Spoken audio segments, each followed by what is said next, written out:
जो हमारे जनप्रतिनिधि हैं, जिनके बारे में आज पूरे देश में एक माहौल सा बन गया है कि वो कुछ भी कह सकते हैं, कुछ भी कहेंगे, उनकी बात का कोई वजूद और वजन रहे ये आवश्यक नहीं है।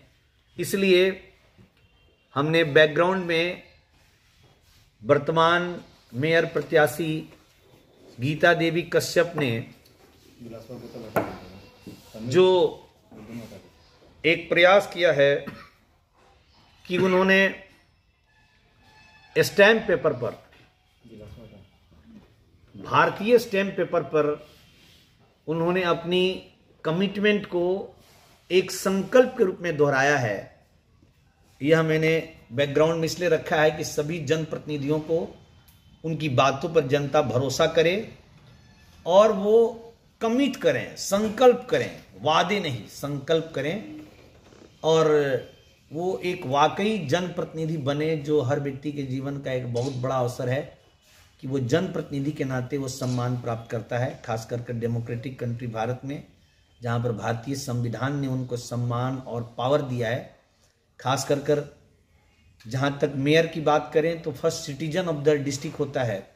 जैसे फर्स्ट सिटीजन ऑफ कंट्री राष्ट्रपति होता है, वैसे ही फर्स्ट सिटीजन ऑफ डिस्ट्रिक्ट एक महापौर मेयर होता है। सभी महापौर मेयर प्रत्याशियों के लिए एक नजीर है। वे लोग भी स्टैम्प पेपर पर घोषणा करें ताकि उनकी बातों और उनकी वादों में बहुत ज़्यादा का अंतर आम आदमी को न दिखाई पड़े।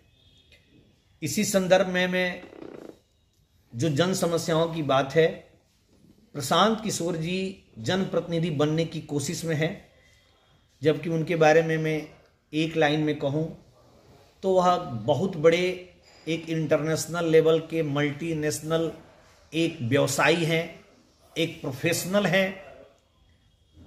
और जहां तक राजनीति की बात करें तो राजनीति की पढ़ाई, हर चीज़ की पढ़ाई होती है। अंग्रेजी में इसको पॉलिटिकल साइंस बोलते हैं, लोग पढ़ते भी हैं। उन्होंने इसकी पढ़ाई प्राइमरी की भी नहीं की है और आज वो पीएचडी की तरह वो देश के प्रधानमंत्री बनाने का ठेका, देश को मुख्यमंत्री बनाने का ठेका ऐसे प्रदेशों में मुख्यमंत्री उन्होंने बनाए हैं, प्रधानमंत्री बनाए हैं, ऐसा वो दावा करते हैं। मुझे लगता है कि वह दिग्भ्रमित हैं, क्योंकि दिग्भ्रमित करने के कहने के पीछे ये मेरा जो लॉजिक है कि 1917 में मोहनदास करमचंद गांधी चंपारण आते हैं, उस गांधी जी को तो लेके चलते हैं, लेकिन गांधी जिन चीजों को लेके चलते थे उनसे 100 कोस दूर हैं। गांधी ने आम आदमी के साथ अपना रिश्ता जोड़ा, आम आदमी उनको लेकर आया, आम आदमी उनके आगे चलता था। लेकिन अगर प्रशांत किशोर जी के शब्दों में कहें तो 4000 उनके पास हाईली टेक्निकल टेक्नोक्रेट प्रोफेशनल्स हैं। जो एपेक्स कंपनी है वो एक मल्टीनेशनल कंपनी है, और एपेक्स कंपनी के 4000 ये पेड वर्कर्स जो हाईली पेड हैं, 50,000 प्लस की पेड है। बेतियां के समय सारे होटल्स बुक हैं, जितने भी टैक्सीज हैं, स्कॉर्पियो हैं, वो सारे बुक हैं।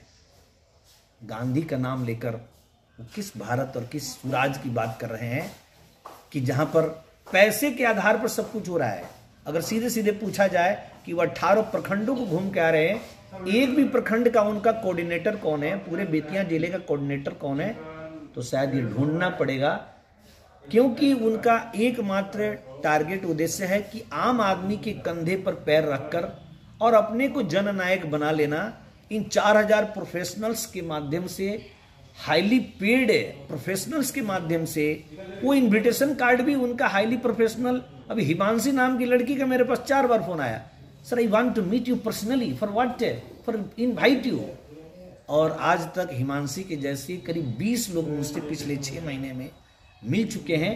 एक आदमी जो मिलकर जाता है अगली बार दूसरा आदमी मिलने आता है, कभी भी एक आदमी दोबारा मिलने नहीं आया। यानी उनके पास अपने कार्यकर्ताओं पर भी भरोसा नहीं है, अपनी टीम पर भी भरोसा नहीं है, क्योंकि सिर्फ प्रोफेशनल्स की तरह वो एक दूसरे को क्रॉस चेक करते हैं कि इसने जो रिपोर्ट दिया सही दिया कि नहीं दिया। तो जिनको अपनों पर भरोसा नहीं, वो पहले अपने कार्यकर्ता बनाएं। और यह देश कार्यकर्ताओं के आधार पर यहाँ राजनीति चलती है, न कि अभिकर्ताओं यानी एजेंट्स के आधार पर नहीं। ये एपेक्स कंपनी के एजेंट्स हैं जो कि 4000 की संख्या में प्रशांत जी ने स्वयं मेरे से पर्सनली बातचीत में बताया कि मैं तो हवाई जहाज से भी चल सकता हूँ। निश्चित चल सकते हैं, क्योंकि उन्होंने ऐसे लोगों को बनाया है, वो सबके किंग मेकर है। लेकिन यहाँ तो जमीन पर चलने वाली जमीनी लोगों की बात है, वो जमीन पर है ही नहीं। दिखाने के लिए उनको जमीन पर ये पदयात्रा चल रही है, लेकिन सच पूछिए तो गमछा डाल लेने से और पदयात्रा कर लेने से आप वहाँ के जन जन की समस्या नहीं समझ सकते। बेतिया नगर निगम में आए हैं, उनको नहीं पता कि बेतिया शहर को और आसपास की 8 पंचायत के 80 गांवों को कैसे रातों रात निगम बना दिया गया।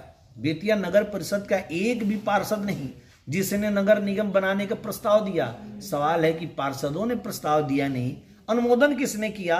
और बेतिया नगर परिषद और आसपास के 8 पंचायतों का 80 गांव ये रातों रात ये अरबों रुपए के घोटाले के शिकार हो गए। और 21 प्रकार की टैक्सेस आज बेतिया के आम आदमी पर 2,37,000 वोटर्स की, करीब यहाँ की 10 लाख की आबादी आज इस टैक्स देने के लिए मजबूर है। हम बहाल और बेदहाल है यहाँ के किसान। इनकी किसी भी समस्या से उनको कोई रूबरू नहीं होना है, ना उसके बारे में बोलना है। सिर्फ वो किसी न किसी तरह से जननायक बनना चाहते हैं, जबकि जननायक किसी डेमोक्रेसी में अब बन रहे हैं। डेमोक्रेसी का आधार मतदान है। मतदान पर 8 अक्टूबर 2013 को सुप्रीम कोर्ट का जो फैसला आया, जिसमें सुप्रीम कोर्ट ने साफ कहा कि ईवीएम से फेयर एंड साफ सुथरा चुनाव नहीं हो सकता है, ईवीएम में सुधार की गुंजाइश है। इसके लिए वीवीपैट मशीन लगाया जाए, इसके लिए 33,000 करोड़ रुपया भारत सरकार को देने का सुप्रीम कोर्ट ने आदेश दे दिया। लेकिन इस ईवीएम पर न जाने जिन लोगों को उन्होंने किंग बनाया है, वो लोग पैसा इसी बात का देते हैं कि ईवीएम पर भाई मत बोलना, क्योंकि ईवीएम में सारा गेम है। ईवीएम से ही वे लोग चुन कर गए हैं और ईवीएम पर एक शब्द भी प्रशांत किशोर को नहीं बोलना। सुप्रीम कोर्ट के ऑर्डर पर हाई कोर्ट ने, ये बिहार सरकार ने अनुपालन नहीं किया, बिहार सरकार पर कोर्ट ऑफ कंटेम्प्ट हो गया। इसकी भी जिक्र नहीं करते आप।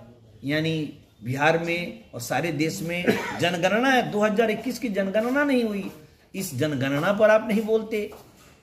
आप बोलते सिर्फ उन बातों पर हैं जिसके लिए आपको पैसा मिला है। तो प्रशांत किशोर जी को चंपारण की धरती उनको रिजेक्ट करती है और उनको किसी भी रूप में जननायक का सम्मान देने के लिए तैयार नहीं है।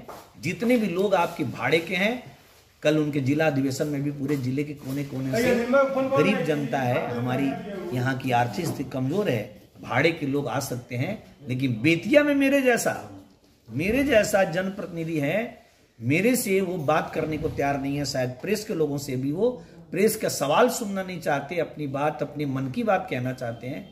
तो मन की बात और जन की बात में टकराव है, इस बात पर मेरा सीधा आरोप है।